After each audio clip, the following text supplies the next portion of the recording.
Noah Grant had never intended to become a scavenger. 5 years ago, he was a planetary mechanic stationed on Echelon 4, fixing orbital runners and atmospheric skimmers for mid-tier freight companies. But when his contract ended and automation swept through the outer colonies, skilled labor gave way to cheaper drone crews. Jobs vanished. The union collapsed. With no family left and nowhere to go, Noah drifted. He did a year in a processing refinery on Vesta Ridge, then 2 more hopping from one maintenance post to another. Now, at 33, with calloused hands and barely enough credits to cover his next rent cycle, he was here, on Vorex 7, trying to change his luck. He came for one reason: to buy a ship, not a sleek new model or a corporate Civ registry freighter. He couldn't afford anything like that. He was after scrap, something abandoned, forgotten, something he could rebuild. Patch it up piece by piece and get off this rock. Start a mobile repair service. Maybe haul odd jobs. Anything to stop living inside a rented hangar full of old tools and broken dreams. Vorex 7 was a scrapyard moon orbiting a burnout gas giant. The air was thin but breathable. The surface was covered in black gravel and shredded wreckage. Here, decommissioned vessels from every war and failed colony ended up hauled in, broken down, sold off. The auction yards were open air, lit by flood lamps, and always busy. Noah stood near the back of Yard 42, his breath visible in the chill. His coat was layered and worn, stitched from different fabrics and reinforced with thermal pads. He scanned the crowd. Mostly junk traders, small-time haulers, and ship flippers looking to gut something for rare alloys. He wasn't interested in stripping metal. He wanted a ship that could fly again. Lot 382, barked the auctioneer over a crackling speaker system. Scout Class Interceptor. Non-Terran make. Unregistered. Partial hull integrity. Systems inoperable. Power core missing. Sold as is. The crowd thinned. Most people didn't trust unregistered alien designs. Too unpredictable. Too much risk. Noah stepped forward, scanning the vessel from 20 feet away. It was compact and low to the ground, maybe 20 meters long. Its hull was blackened from heat damage, the outer panels warped. But the structural integrity looked good. No severe breaches. The plating was solid. Its lines were unfamiliar, sleek, angular, but not Terran. The cockpit was sealed, and the rear thrusters appeared intact, though scarred. He studied the undercarriage, then walked around to the starboard side. There was no registry tag, no transponder ID, and no manufacturer's stamp. Just a series of strange glyphs etched along the midsection. Alien characters, faded but still visible. He didn't recognize the language. It didn't matter. Something about the ship felt wrong, but also worth the risk. Starting bid, 6,000 credits. No one answered. 4,000. Still silence. Noah's heartbeat quickened. His palms were clammy inside his gloves. This was it. He knew it. He cleared his throat. 600. The auctioneer blinked. 600. He looked around, almost amused. Final offer, 600. Going once, twice. No one raised a challenge. Sold. The confirmation hit Noah like a weight. His hand trembled slightly as he signed the purchase order on his handheld. The digital credit slip flashed red, account nearly empty. He exhaled and closed the device. It was done. An hour later, with help from a rented loader unit, Noah had the scout vessel dragged across the yard and into his personal hangar, a converted or dome near the colony's outer wall. The inside was dimly lit, half-insulated, with a power generator, tool bench, and basic repair equipment. It wasn't much, but it was his. He stood in front of the ship and took a long breath. It looked worse up close. The hull plating had scorched streaks. One of the access ports was fused shut. Antenna arrays had been sheared off entirely. The internal sensors weren't responding. Still, it was intact, and no one else had seen what he'd seen. The modular core wasn't Terran. It was hybrid, something designed to be adapted, maybe even reprogrammed. He rolled up his sleeves, powered up his diagnostics tablet, and plugged it into the external systems jack. A flicker of static. Then, partial boot. System core partially active. Warning, non-Terran interface detected. The interface language was unfamiliar. He ran a translation suite. Half the labels came through garbled. A few commands were readable: power routing, memory core, environmental logs. There was one flashing warning at the bottom of the screen. Biosignature detected. Storage bay 2.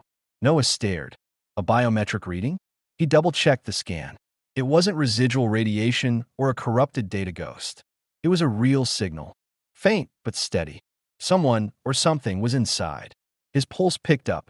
He reached for his sidearm, strapped under the workbench, just in case, then grabbed a flashlight and moved toward the ship's lower deck. The access ramp groaned as it lowered. Inside, the air was stale, tinged with coolant and a strange metallic odor. He stepped carefully, his boots thudding softly on the grated floor. The interior was cramped, lined with half-ripped wiring and exposed power conduits. Dim red lights glowed along the walls. He followed the signal to a sealed inner bay. The door was half-welded shut from internal damage. He forced it open with a pry bar. The hinges snapped, and the panel fell inward with a metallic crunch. Behind it sat a cryopod, large, smooth, and covered in a fine layer of frost. Cables ran from the base into the floor, many severed or melted. The pod's display pulsed faintly. Stasis integrity, 32%, life form active. Noah stepped closer, flashlight steady. Through the frost-covered glass, he saw her. A woman. She was unconscious, suspended in the fluid. Her skin shimmered blue-green under the dim light, smooth and unmarred except for several cuts and bruises along her arms and side. Her hair, long and black, floated gently inside the pod. She wore a skin-tight bodysuit, alien, clearly custom to her physiology. It clung to her frame like it had been grown, not manufactured. The material was torn in several places, revealing dark blood and exposed synth tissue. Her body was humanoid, but exaggerated, tall, defined, built like a soldier. Her face was sharp, high cheekbones, a strong jawline, slightly elongated ears. Her lips were pale. Her breathing was slow, shallow. She was alive. Noah's mind raced. Why was she in a scout ship? Why was there no record of her? He should have called the colony authorities. This wasn't just a salvage case. This was classified-level danger. She might be a fugitive, a weapon, a diplomatic disaster. But he didn't reach for the comms. Instead, he stepped forward and keyed the manual override. The pod released a short hiss of decompression. The fluid level dropped. A few warning lights blinked red. He waited. The hatch opened with a soft clunk. Her body slumped forward and fell. He caught her. She was warm now. Burning hot, actually. Her weight was solid, muscular. Her skin felt too soft for someone so clearly trained for combat. Her breath hitched. She twitched, fingers grasping at nothing. Noah eased her down onto the cold deck and reached for his med kit. He injected a stabilizer into a vein near her neck. Monitors showed her vitals spiking. Her eyes opened suddenly, glowing violet, wide with confusion and fear. She grabbed his wrist with surprising strength. "Where am I?" she rasped, voice rough, accent sharp. "Vorex 7. You were in a derelict ship. I bought it. You're human." "Yeah. My name's Noah." "You were." Her eyes darted. "Kill me." He froze. "What?" "Kill me," she said again, more desperate now. "Before they find me." Then she passed out. Noah sat there, kneeling beside her, heart pounding. Whatever he had just found, it wasn't just a woman in a pod. It was a story someone had tried very hard to bury. And now it was lying in his hangar, breathing on his floor. And it was his responsibility now. The woman lay still on the hangar floor, her breathing shallow, her grip on Noah's wrist loosening as she slipped back into unconsciousness. Noah exhaled slowly, still kneeling beside her. He hadn't moved for several seconds, his brain working to catch up with what just happened. Her words echoed in his mind. "Kill me before they find me." That wasn't fear of the unknown, it was fear of something specific, something organized. She had expected him to be part of it. He reached for his med scanner and ran another sweep across her vitals. Pulse, irregular but present. Body temperature, elevated, too high for a human. Her suit had some sort of reactive lining. Where it was still intact, it emitted faint pulses of light, as if trying to stabilize her physiology. It wasn't enough. She was bleeding internally. Noah stood and moved quickly. He triggered the overhead lights in the hangar and locked the main doors. Then he carried her across the cold floor and set her down gently on the emergency cot near his workbench. It wasn't a medical bed, but it was the best he had. He unpacked his trauma kit and sterilized his hands. As he cleaned her wounds, he took in the details. The dark, coagulated blood was thicker than human blood. Her muscle density was unusually high. Whatever species she was, she had evolved for strength, speed, or both. Her skin was firm but soft to the touch, slightly luminescent in places, like a bioreactive membrane. Despite the warmth radiating from her, her body trembled under his hands. She was still in critical condition. The tear at her side was deep. Noah used a dermal regenerator to seal the outer layers, but he couldn't do anything about potential internal damage. She needed real care, equipment he didn't have. But taking her to a colony med center would mean questions. ID scans, authority involvement. The moment someone saw her, they'd know she wasn't from around here. And she hadn't begged for help. She had begged for death. That told him everything he needed to know. Whoever she was running from, they had reach. He finished sealing her wound, covered her with a thermal blanket, and sat back, hands trembling. His mind spun through possibilities. Was she a smuggler? A runaway experiment? A political fugitive? He had no idea. All he knew was that she'd been hidden in a sealed pod inside a ship that had no registry, no AI signature, and no traceable transponder. And someone had made sure of that. The real question was, why? He sat down on the edge of the cot and studied her face. Her features were symmetrical, refined. Her jawline was strong. Her eyes, even closed, seemed tense, as if she was trapped in a memory. He tried to ignore the fact that she was beautiful. That didn't matter. What mattered was whether she was dangerous. He glanced at the time. It had been almost an hour since the pod opened. Suddenly, her hand twitched. Then her eyes opened again. Noah stood quickly, hands up in a non-threatening gesture. "You're okay. You're safe," he said, voice calm but clear. She stared at him, disoriented. Her pupils adjusted to the light. This isn't a cell. No, you're in my garage hangar. You were in stasis. I found you in the ship I bought." Her fingers curled slowly around the blanket. "I told you to kill me. I'm not going to do that." She blinked. Her throat worked dry. "Then you're not one of them. I don't even know who they are." She studied him, really studied him. Her gaze moved across his face, his clothes, the tools on the wall. Something in her posture shifted, less defensive, more confused. "You're just human." He nodded once. "Noah Grant, mechanic. I bought that ship from a junk auction. I wasn't looking for passengers." She leaned her head back against the cot and closed her eyes. "Zaire," she whispered. Noah frowned. "Is that your name?" A slight nod. "You said they were coming. Who are they?" Zaire's voice was faint. "Syndax mercenaries. Synthetic enforcers. They harvest survivors from systems that fall outside treaty space. We fought them. We failed. What were you doing inside that ship?" She hesitated. Her eyes opened again, staring at the ceiling. "The ship was me. I was bonded to it, biosynced to its AI core. A warship prototype. My consciousness was interfaced with the system during deployment. You were the pilot." She turned her head toward him, expression unreadable. "I was the ship." Noah stood frozen for a moment. He'd heard of cybernetic interface programs, but those were black-budget rumors. Fusing a mind with a ship was considered unethical and unstable, if it even worked. Yet here she was, alive, conscious, and flesh. What happened? "We were ambushed. Mission failed. I initiated a split-cycle shutdown. The ship destroyed itself. I survived." He leaned forward slightly. "Why would they come after you now? You're not connected anymore." Her voice dropped. "They can't risk what I remember. I wasn't just a pilot.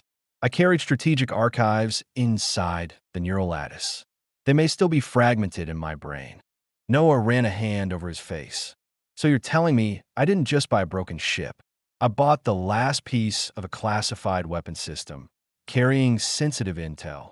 Zaire met his gaze directly. "You didn't know. That may be the only reason you're still alive. The room fell into silence. Outside, the faint hum of orbital traffic echoed through the valley. Inside, the only sound was the steady thump of the life support fan and the sharp beat of Noah's pulse.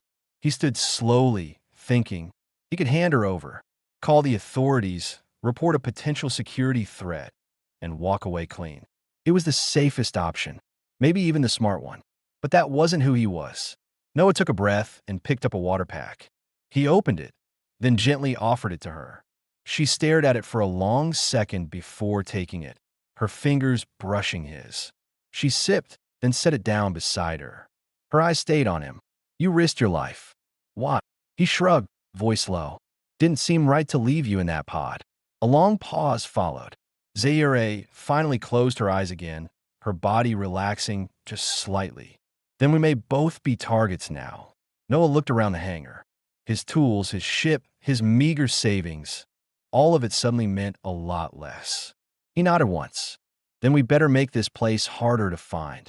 The next morning, Vorex 7's twin suns crept across the rust-stained sky, casting sharp shadows through the hangar's reinforced windows. Inside, the lights were dim, the air heavy with the sterile scent of burnt metal and antiseptic. Noah hadn't slept.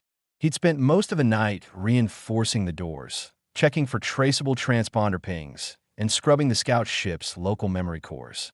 Every now and then, he'd glance back at the cot where ZRA lay, checking her breathing. She hadn't stirred. Now, she sat upright, propped against a support beam. Her eyes were alert, scanning the hangar slowly. She looked calmer, but guarded, like someone who'd slept with one eye open for too many years. Noah stood a few meters away, welding a sheet of alloy over the hangar's side access vent.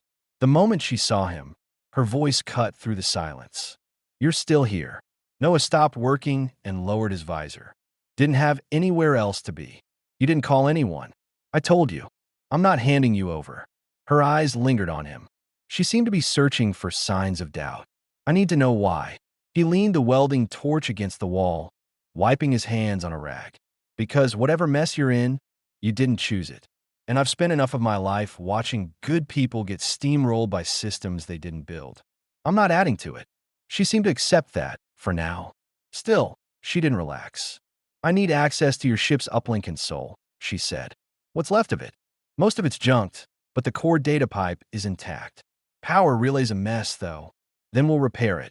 Noah raised an eyebrow. I wasn't just part of that ship. I knew every system. If I can reinitialize a partial sync, I might recover fragments from the crash, navigation logs, encrypted tactical data, maybe even diagnostics on what happened before the stasis triggered. Noah hesitated, then nodded. All right, but if something sparks, I'm pulling the plug.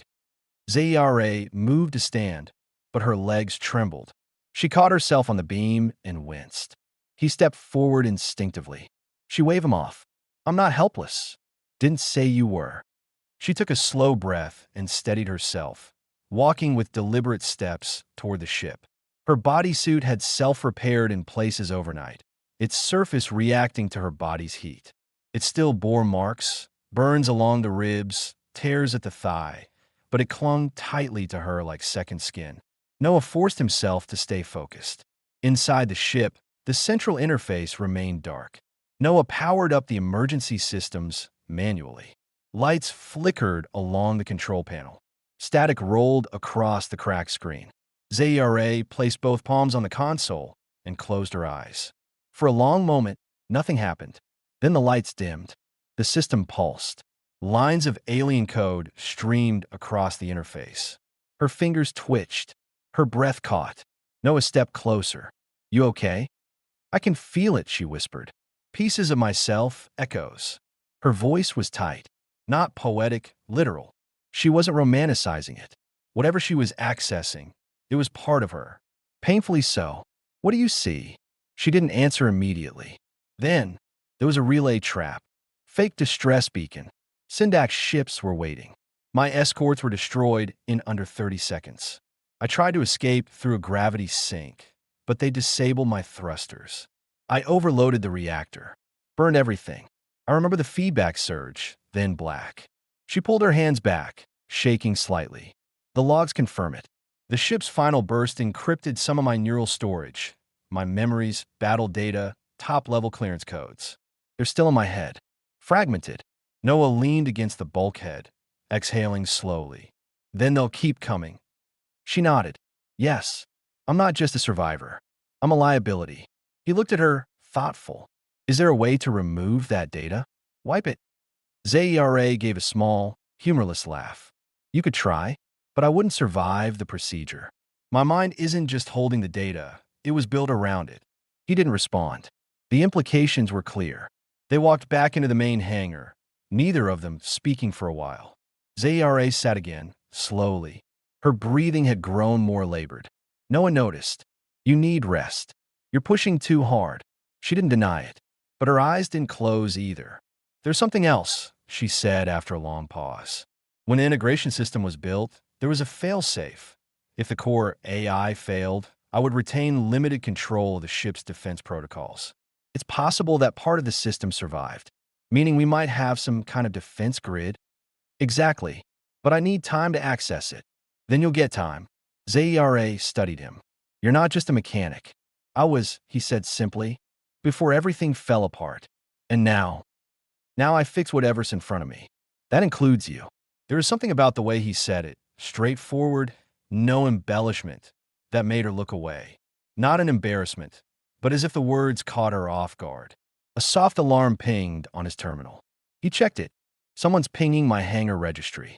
Zera's expression sharpened. Then they're close. Noah opened the terminal. A standard ID signature. Civilian. Possibly spoofed. I can block the scan for now, but not for long. Zera stood again, straighter this time. Her voice returned to that hard-edged tone he was starting to recognize as her combat mode. Then we need to prep for extraction. If they locate us, they'll deploy fast. Do we fight or run? Her gaze didn't waver. If we run now, we lose the only place we have to recover what I am. If we stay, we'll need to prepare for a fight. Noah nodded slowly. Then we prepare. And for the first time, neither of them questioned it. The hangar transformed over the next few hours. Lights stayed dim, heat signatures minimized, and every sound was deliberate. Noah moved with quiet purpose, sealing off weak points, covering surveillance lenses, and patching holes in the hull's thermal shielding. Zera had recalibrated the scout ship's passive sensors. Running encrypted diagnostics from a portable neural pad, she wired directly into the ship's core. Her movements were sharper now. The exhaustion from earlier had dulled, replaced by disciplined focus. Warrior mode, he guessed. They didn't speak much. There wasn't time.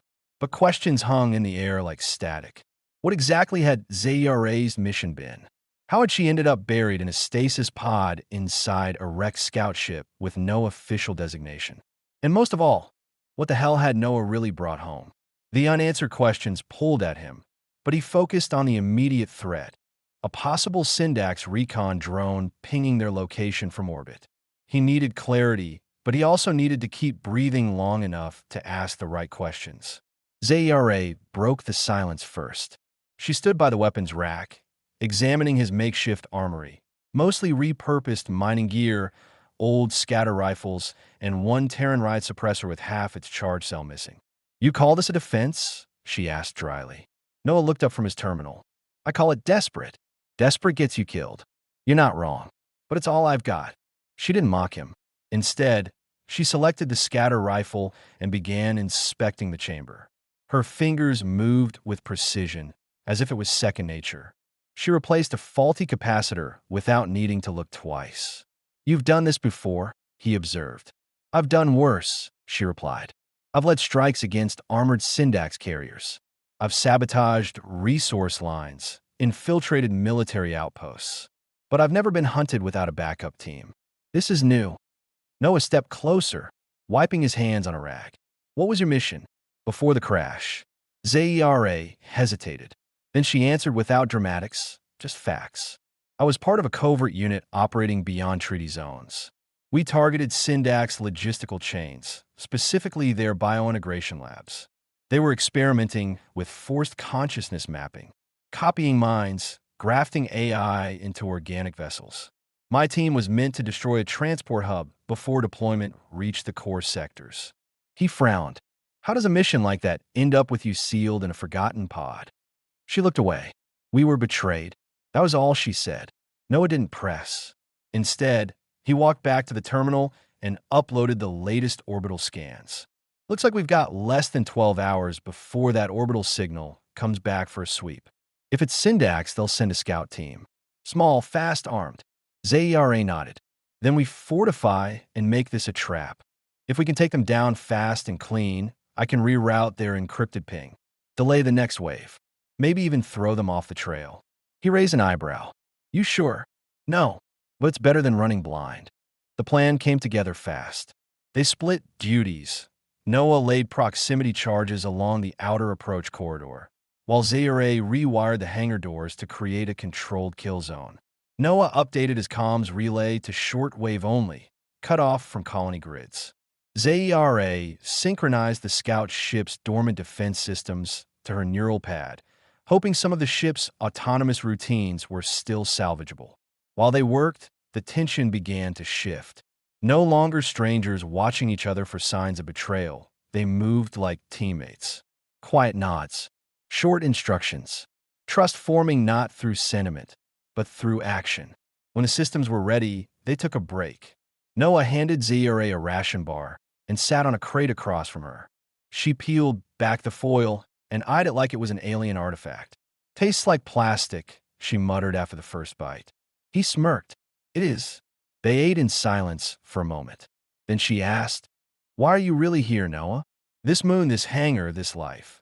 He paused, then answered honestly. After my contract ended on Echelon 4, I bounced. My family's gone. I had skills, but no contacts. Everyone wanted drones. Cheaper, faster, no complaints.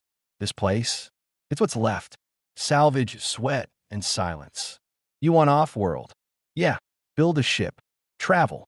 Maybe find a planet where people still need human hands to fix real machines. She tilted her head. And now you're sheltering a fugitive weapon from an AI regime. He nodded. Yeah, that too. Her eyes stayed on him for a long moment. Something softened. You could have walked away. I know. Still time to do it. Noah leaned forward. If I walk away now, I go back to patching broken fuel lines and sleeping under an engine. You're not just a fugitive. You're living proof of something no one's supposed to know exists. And whoever built you, they're scared enough to kill to keep you buried. That means you matter. And I'm done wasting my life on things that don't. ZERA looked down, gripping the half-eaten ration bar. For once, she didn't have a ready reply. Later that night, the long-range scanner detected a faint entry signature in low orbit. No ID beacon. Trajectory matched the initial ping from earlier. ZERA stepped into the hangar's control alcove. Her bodysuit had reformed tighter around her torso, and she carried herself with full composure now. The soldier had returned. Noah stood beside her. You ready? She didn't look at him, just reached for the control pad. If they step inside this hangar, she said, voice flat, they don't leave alive. Noah stared at the scanner, then nodded. Then let's give them a welcome. The first sign of their arrival was silence. Vorex 7's wind, ever-present and abrasive, seemed to vanish just before the sensors picked up the drop. Noah stood at the center of the hangar, eyes fixed on the status readout flashing across his terminal. ZERA was already in position on the upper scaffolding, crouched low with a pulse rifle balanced steady across her knees. She was watching the entrance through the rifle's targeting lens, scanning for movement. The alert tone triggered a fraction of a second later. Incoming heat signature, approach vector, Southgate. Distance, 940 meters. Stealth insertion, Noah muttered, tapping through the interface. They're avoiding the main approach lanes. Coming through the ravine. ZERA didn't respond immediately. She was listening, not to the system, but to something deeper. She closed her eyes for a second. When she opened them, her voice was measured, certain. They're moving in threes. No external lights. Short-range field dampeners active. They'll breach in less than 5 minutes. Noah nodded grimly and stepped away from the terminal. He pulled on his vest, tightened the straps, and clipped a shock baton to his belt. The scattergun in his hand felt heavier than it should have. He had trained with it, used it once on a rogue cargo thief. But this was different. These weren't scavengers or pirates. These were precision operatives, syndicated, likely enhanced, trained to suppress and extract without witnesses. He took his position behind a makeshift barricade of reinforced crates stacked near the entrance. The proximity charges had already been planted along the threshold. ZERA had tuned them to ignite on a specific magnetic signature. One only Syndax gear emitted. The outer gate hissed. Noah's heart jumped. ZERA's voice came through softly on the closed channel. They're testing the locks. Standard breach pattern. 2 drones first, then the team. The gate cracked open. 2 small reconnaissance units hovered through the breach, each barely the size of a helmet, spherical, painted matte gray, scanning with thin red lasers. Noah held his breath. The drones passed the first sensor line. A sharp beep from the console confirmed the trigger. Then, boom. The charges ignited with focused force, sending both drones crashing to the ground in splinters of metal and synthetic tissue. For a second, nothing moved. Then the real team advanced. 3 figures swept into the hangar in a tight wedge formation. They were armored in light tactical gear, their visors sealed, movements synchronized. One moved toward the wrecked scout ship, another headed for the high ground, and the third scanned the space with an active recon lens. ZERA acted first. The shot was nearly silent, just the soft discharge of her pulse rifle and a faint crackle of energy. The lead soldier dropped immediately. No time to scream. The round had pierced through the visor and burst inside the skull. The second soldier turned sharply, returning fire toward the upper platform. The suppressive blast scorched the railing inches from ZERA's shoulder. She ducked, rolled, and moved to a secondary perch without hesitation. Noah waited until the third soldier stepped close to his barricade. Then he rose and fired point blank. The scattergun roared. The kinetic blast slammed into the armored chest plate, throwing the attacker back hard into the far wall. He didn't get up. Only one remained now. The second, still firing up toward the scaffolding. ZERA dropped from the platform, landing behind him with fluid precision. She kicked his legs out, disarmed him mid-fall, and rammed the rifle but into the back of his neck. He hit the ground, twitching once, then went still. Noah stood frozen, gun still raised. ZERA looked at him across the hangar, her face calm but breathing hard. It's done. Noah lowered the weapon slowly. His ears rang from the blast. His fingers trembled. He forced himself to breathe. They walked together toward the bodies. ZERA crouched and removed the helmet from one of the attackers. Inside was a pale-skinned humanoid, synthetic nerves wired along the temples, eyes dark and unblinking. Noah crouched beside her. That's not fully human. They're biosynthetics, ZERA confirmed. Grown in labs. Programmed for infiltration. Cheap to make. Easy to replace. She accessed the downed operative's neural relay with her pad. A cascade of encrypted data scrolled across the screen. She filtered quickly. There. Last transmission was a pingback. Automated. It went out 15 minutes ago, before they entered. Which means they know he fought back. They'll escalate now. Noah exhaled sharply. How much time? ZERA stood slowly. Maybe a day. Maybe less. Noah looked at the ship. Then we leave. She shook her head. Not yet. I found something in the transmission logs. They didn't just come to eliminate me. They were looking for something else. What? A memory key, she said quietly. Something stored inside the scout ship's neural matrix. Something I never accessed. Noah frowned. Is it still in there? I don't know, but it's protected by a Black Seal protocol. If I force access and fail, it'll wipe itself, and possibly kill me in the process.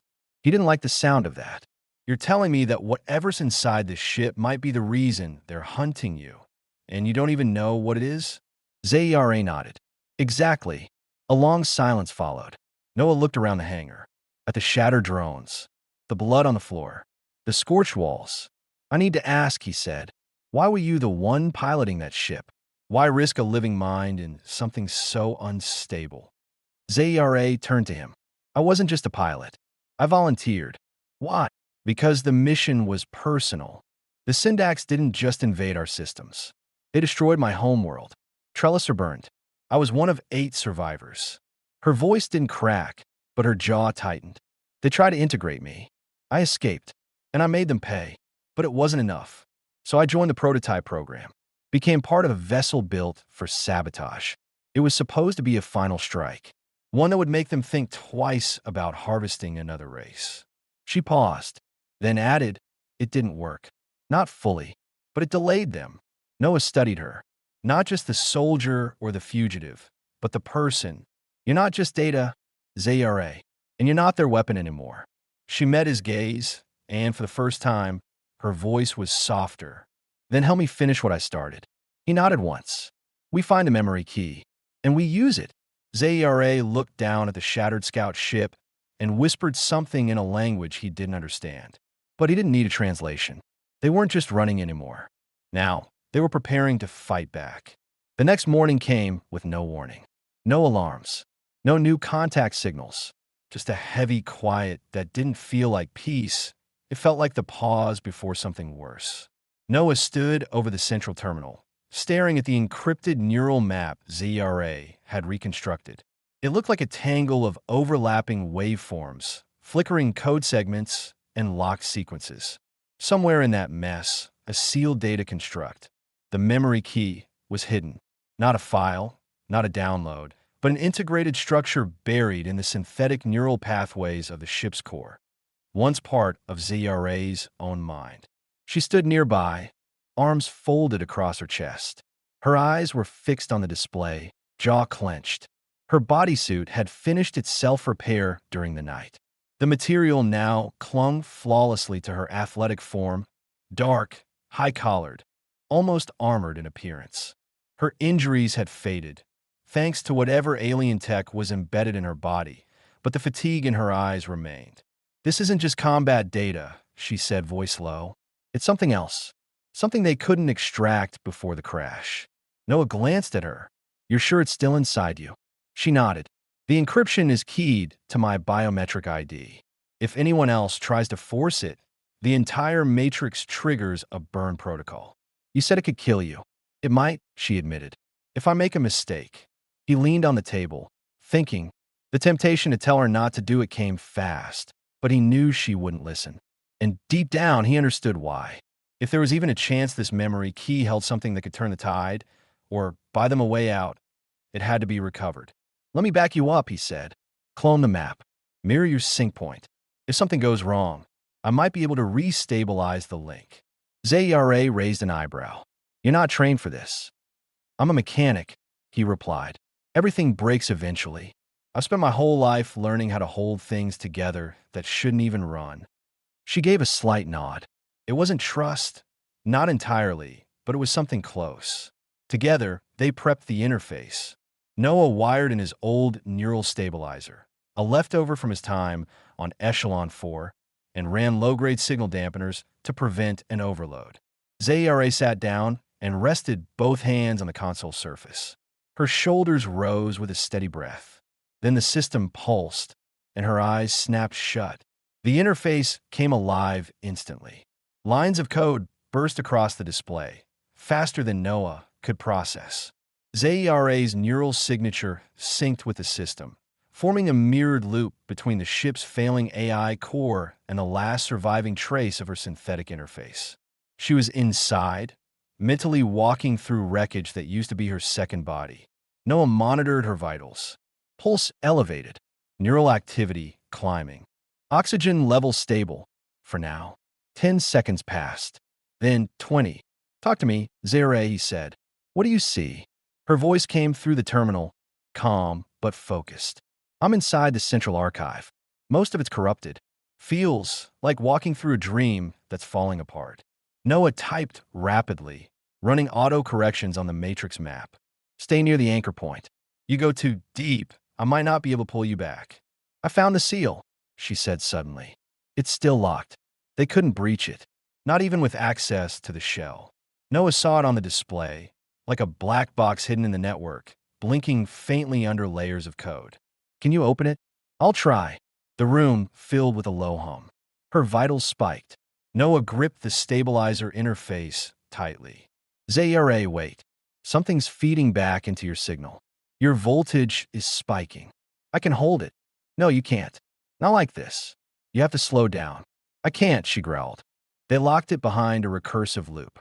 If I don't keep the cycle stable, the whole thing collapses. The console beeped. Heat warnings flashed red. Then, the screen went dark. Noah lunged forward. Zara. Her body jerked once, then stilled. He grabbed the emergency override and triggered the sync breaker. A jolt of static surged through the console. Sparks flew. The stabilizer shorted out. Zara gasped and opened her eyes. Her chest rose sharply as she sucked in air, then fell back against the seat. She blinked rapidly, trying to regain focus. Noah dropped beside her, eyes wide. Are you okay? She nodded once, breath still shallow. Then she looked at him, eyes wide, not from pain, but from realization. I saw it, she said. He swallowed. What was it? Her voice was almost a whisper. It's not just data. It's proof. Proof of what? Her eyes met his. The Syndax aren't just building synthetic enforcers. They've already begun seeding false AI governance protocols into border world colonies. The kind that can override civic authority slowly, quietly. Systems that look democratic from the outside, but are controlled by a central synthetic intelligence. Within 2 cycles, they'll flip entire regions under their command without firing a single shot. Noah sat back. Mind control, not in people, in infrastructure.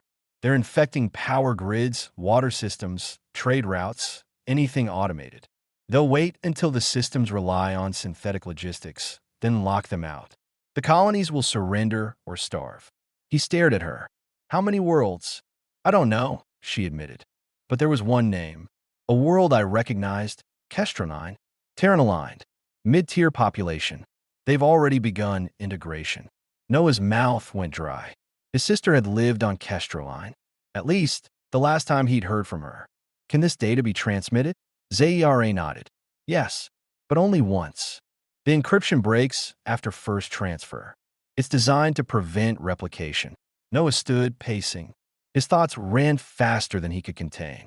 Then we need to find a place strong enough to broadcast without interception. A jump beacon. A relay node. Something they can't trace easily. Zara looked toward the damaged scout ship. There's a chance we can repair the core drive. Not enough to jump far, but maybe enough to reach an abandoned comms tower. There's 2 sectors out, Riven Crosspoint. No patrols, no traffic. Off-grid. How fast can we get there? She stood shakily, but with determination. 12 hours if we can stabilize the drive. We'll have to leave tonight. Noah stared at the scattered weapons. The bodies still waiting for disposal. The patched-up ship that barely held atmosphere. Then let's make it fly again. They both knew this would be a one-shot escape. If the data failed to transmit, there wouldn't be a second chance. If they were caught, Syndax wouldn't take prisoners. But something had shifted now between them. She was no longer just a living interface, and he was no longer just a mechanic. They were witnesses to a secret too big to ignore. And starting now, they were the only ones willing to risk everything to stop it. The hangar hummed with urgency. Every system buzzed at maximum load as Noah pushed the scout ship's core engine back to life. Zara, limping slightly from the last neural sync, worked beside him, hand steady, eyes calculating. Neither spoke much. Every word was purposeful. Every movement mattered. They were out of time. Noah reconnected the drive housing under the central conduit. The ship's modified core, a hybrid of Terran fission and alien organic circuitry, flickered with unstable light. He didn't like the readings. Energy flow was uneven, with temperature spikes rising toward critical. Coolant loops not holding steady, he called out. Zara didn't look up. Redirect auxiliary power to the regulator bypass. It'll hold long enough. You say that like it's not going to explode. She glanced at him with a faint smirk. It won't. Probably. Noah grunted and returned to work. Despite the tension, her calm gave him focus. 20 minutes later, the ship's core stabilized. The control lights across the main console shifted from red to orange. cautionary, but operational. That was the best they could hope for. The vessel wouldn't survive sustained combat, and it couldn't jump far, but if everything held, they'd reach Riven Crosspoint before Syndax tracked them. They loaded what little they had, 2 crates of parts, a compressed ration case, their weapons, and a backup data cube carrying a duplicate fragment of Zayaray's decrypted archive. Redundant, encrypted, and sealed. If they didn't make it, maybe someone would. Noah strapped into the pilot's seat and glanced at her. Final checks. Navigation is manual. Target coordinates locked. I've rerouted thermal shielding to cover the forward hull. We'll be hot, but we'll survive re-entry. Then let's go. Zayare took the co-pilot's seat beside him. The ship groaned as it lifted, its landing gear retracting with a strained hiss. Metal rattled. Power surged unevenly across the dashboard, but it rose. Slowly, determined. Noah's eyes fixed on the forward display. Full burn in 3 seconds. Engage. He punched the throttle. The scout ship roared through the atmosphere, engines flaring pale blue. Vorex, 7 shrank behind them, the jagged surface swallowed by cloud and void. As they broke into open space, the ship vibrated violently. Lights flickered. Stabilizers screamed against the strain. Zayara's hands moved fast over the interface, adjusting plasma flow and damping magnetic spin. Course deviation, 3 degrees. Correcting. Noah glanced at her. Remind me not to doubt your math. She didn't answer, but her lips twitched slightly, half a smile. The first one he'd seen that wasn't offensive. An hour passed. Space unfolded around them, deep, quiet, and vast. Stars scattered like dust across a black sea. The silence wasn't peaceful, though. It was the kind that waits to be broken. Every ping on the long-range scanner raised Noah's heart rate. Every shift in the engine tone made him brace for impact. Zayare remained sharp, watching sensor feedback and rotating their signal scrambler every 6 minutes. Her posture was rigid, but her breathing was steady. It was a soldier's focus, controlled, unyielding. Noah broke the quiet first. Riven Crosspoint, what is it exactly? Zayare didn't look away from the console. Old military communications array. Abandoned after the Treaty of 3 Systems. No longer maintained. The Syndax didn't bother to purge it. Not strategic enough. But it still has a subspace relay node. One strong enough to reach multiple systems. Can it transmit encrypted memory data without cracking? If I'm connected to it directly, yes. But only once. Noah nodded. Then we'll make that count. 20 minutes from arrival, the proximity alarm triggered. Zayara's voice sharpened. Incoming. Rear vector. Fast moving. Noah tapped the sensor panel. It's a Syndax interceptor. 1 ship. Small, fast. High probability they tracked our launch. Distance. 37,000 kilometers. They'll intercept before we reach orbit. Zayare moved to the weapons console. We can't outrun it. We'll have to bleed it off. You're thinking an energy dump?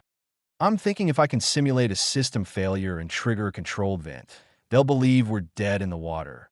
Long enough to overshoot and give us a blind spot to maneuver. Noah gave a low whistle. That's insane. Do you have a better plan? Do it. Zayare accessed the emergency protocols and triggered a false reactor spike. The ship emitted a controlled burst of plasma, faking a system-wide collapse. The lights dimmed. The engines sputtered. From the outside, they looked dead. They waited. Noah could hear his pulse pounding in his ears. Zayare watched the sensors, hands motionless. Then, the interceptor surged past them. Scanners pointed forward, no hesitation. It believed the deception. Now, she said. Noah kicked the engines back to life. The ship shuddered, then tore into a sudden lateral roll, cutting down and toward the orbital arc of the Riven system. Behind them, the Syndax vessel twisted, realizing too late it had been tricked. The scout ship descended hard. Noah struggled with the controls, fighting the turbulence. Atmospheric entry coming in fast. Brace! The hull glowed red from friction. The landing trajectory wasn't smooth. This wasn't a design built for planetfall without a cradle. But the ship held. They broke through the cloud layer. Below them, Riven Crosspoint emerged, an old, skeletal tower rising from a barren plateau. It stood alone, surrounded by rock and frozen ash. No cities, no settlements, just silence. Landing gears unstable, Noah warned. Doesn't matter. Put us down. He guided the ship in. The landing was rough. The rear thruster failed just before contact, and the vessel slammed into the pad with a metallic crunch. But they were down. Systems intact. Engines off. Zara unstrapped and grabbed her gear. We don't have time. They'll follow the trail. They exited fast, boots crunching on hard earth. The communications tower loomed above, its frame rusted, its dish cracked but functional. Zara moved with purpose, finding the control interface inside the maintenance chamber. It powered on with a deep hum, shaking loose years of dust. Noah followed, setting up the data cube beside her. This is it. She plugged in the neural pad. The screen flickered. Then a prompt appeared. Data key. Encryption locked. Authorized transfer. Zara entered her code. The terminal pulse blew. Transfer in progress. Noah stood behind her, watching as the files flowed across the interface. Images, maps, schematics, syntax deployment charts, neural prototype logs. The full scope of the threat. When it finished, the screen went white. Transmission complete. For a moment, they both stood still. Then Zara exhaled. Deep. Controlled. Final. We did it. But Noah wasn't smiling. From the far ridge, a black dot moved toward the horizon. The syntax ship. Then let's finish what we started, he said. Zara reached for her weapon and stood by his side, eyes sharp, breath steady. They were no longer escaping. Now, they were standing their ground. The wind howled across the riven plateau, kicking dust and ash into the fading light. The comms tower behind Noah and Zara buzzed faintly, its transmission complete but still humming with residual charge. It felt alive, like it knew something irreversible had just happened. And so did the syntax. The black dot on the ridge had grown into a full silhouette, sleek, fast, and unmistakably hostile. The syntax interceptor hovered just above the horizon, slowly descending in a deliberate arc. Its shape was angular, all blade and muscle, painted with matte black non-reflective alloy. Not built for speed or stealth now. This one was built for force. Noah stood just outside the comms bunker, tightening the straps of his vest and checking his scattergun. He felt the weight in his chest, not just fear but finality. If they didn't make it off this plateau, at least the truth was out there. The transmission had gone through. Somewhere, someone was already receiving data that could expose everything the syntax were hiding. Zara walked up beside him, holding her pulse rifle tight against her shoulder. Her bodysuit had shifted again, reacting to threat levels. It now formed rigid layers over her arms and spine, almost like armor. Her movements were steady, practiced, but she wasn't attached. Her eyes were locked on the incoming ship. They're not just here to capture us, she said. They want to erase everything, including the tower. Noah nodded. Then we can't let them land. She adjusted the rifle's energy cell. I'll take the flank. Draw their fire. You stay near the tower. Keep the relay intact. He hesitated. If they destroy the ship, we're stuck here. Zara looked at him, unflinching. Then we don't let them destroy it. The syntax interceptor released its landing struts and lowered slowly to the ground, 30 meters out. It didn't even try to open comms. There would be no negotiations. The ramp dropped with a hiss, and 3 enforcers stepped out, bigger than the last team, armored head to toe. Not synthetic this time. These were live agents. Human, maybe. Enhanced, definitely. They moved in a triangle formation, 2 covering the flanks with plasma rifles, the 3rd carrying a fusion breach unit on his back. They were headed directly toward the tower. Zara vanished into the rocks without a word. Noah ducked into cover behind the left side of the tower's exterior wall, watching the enemy approach. He waited. At 20 meters, the lead agent raised a hand to signal a halt. Something had triggered their sensor sweep. That's when Zara opened fire. Her first shot struck the rear agent square in the neck, armor-piercing, precision clean. The body dropped instantly, no scream, no reaction. The second turned toward the source, raising his rifle. Too late. Zara was already moving, diving, rolling, switching position. Her second shot missed, but the energy splash forced the second enforcer into cover. That gave Noah the opening he needed. He leaned out and fired the scattergun point blank into the third enforcer's torso. The impact sent the man stumbling back, winded but not out. His armor absorbed most of it. Noah cursed under his breath, ducked back, and waited for return fire. It came. The wall behind him exploded in a burst of white heat, raining sparks and dust. Noah dropped low and crawled under the wreckage, heart pounding. He could hear footsteps approaching fast. Another blast rocked the bunker wall, too close. Zara appeared on the opposite ridge, her silhouette sharp against the firelit sky. She raised her arm, and her suit responded, activating a dormant weapon array hidden in the forearm. A single pulse fired from the device, fast, bright, and shockingly powerful. The blast struck the second enforcer in the chest, blowing him back 3 meters. Only one remained now. The commander, the one who hadn't gone down from Noah's shot. He adjusted his stance and turned to face her. Zara didn't hesitate. She charged forward, weapon dropped, body lowered like a striker ready to close the distance. The commander reacted, drawing a plasma blade from his hip.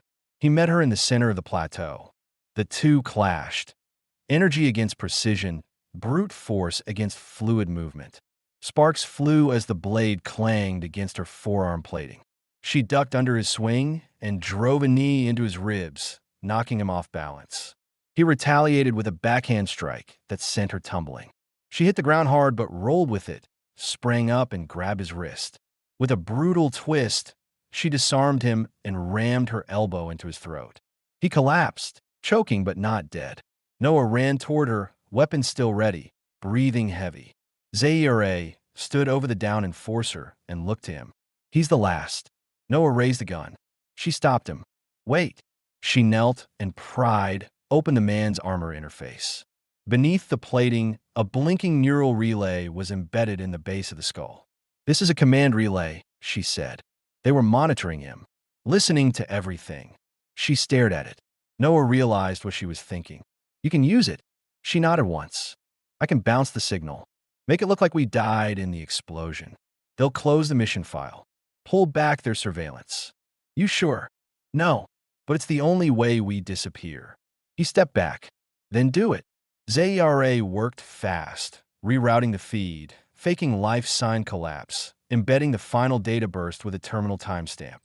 The Syndax would receive a full death report within 90 seconds. She activated the kill switch. The relay blinked once and went dark. She stood. It's done. They walked in silence to the ship.